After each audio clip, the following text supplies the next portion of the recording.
Hi everyone, and welcome back to Simply Handmade. If this is your first time here, my name is Kell, and in today's video I'm going to show you guys how to use some palm decals and make them into beautiful DIYs.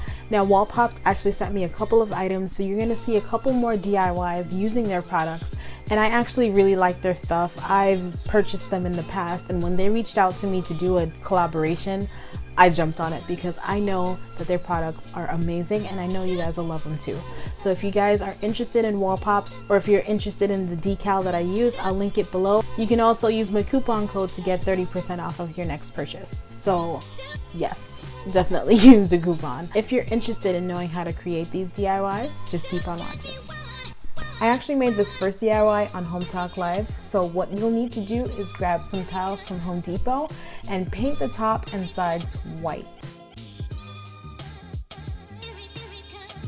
Be sure to tape down some regular tissue paper onto the computer paper so the image can be printed on the tissue paper. Cut out the image and then add some Mod Podge onto the tile where you're going to place this image. Make sure to press it down to remove any air bubbles or excess Mod Podge. After you're done, add some Mod Podge onto the top to seal it. You can choose to paste down the flap or cut away the excess. Be sure to apply some Mod Podge to the edge if you choose to cut away the flap like I'm doing here. Grab some leafing adhesive and apply it to where you would like the gold leaf design. I was completely being lazy here, but I really don't recommend adding the leafing like I did here because it'll likely stick everywhere. Remove the excess with a clean foam brush, and when you're done, flip the tile over and add some felt pads to the bottom. Add some acrylic spray paint or resin to seal it and enjoy! Next up is this palm frond serving tray. Grab a tray from Michael's or your local craft store and paint it white.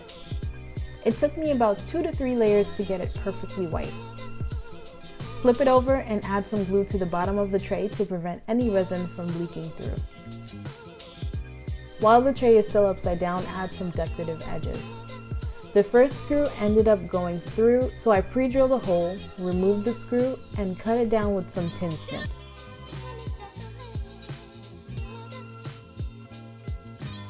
I then drilled it into the hole and repeated it for the rest of the sides. Once the glue is dry, flip over the tray and add your palm fronds. These are actually decals that I got from my friends at WallPops, and I love them. I really love it because it's super sticky yet repositionable, and it looks like an actual palm leaf, which is really cool.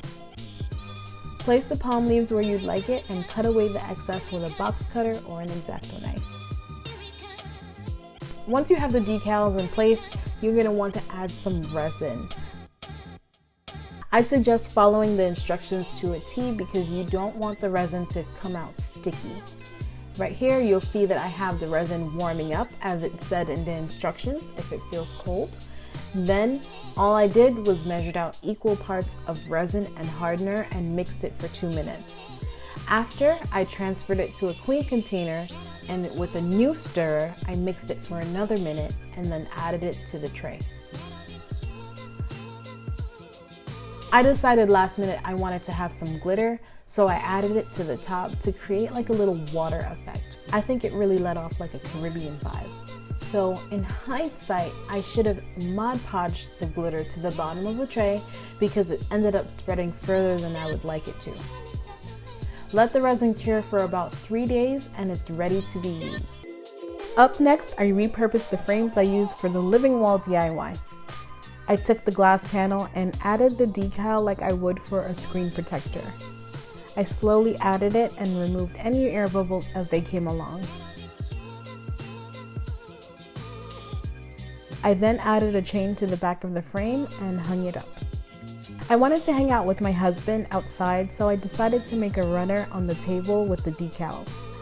I added it the same way I did with the frame. This isn't anything permanent, but it's been outside for a few days and it still looks great. So if you want to make it a little bit more permanent, you could probably add a clear tablecloth or even some resin if you feel up to it.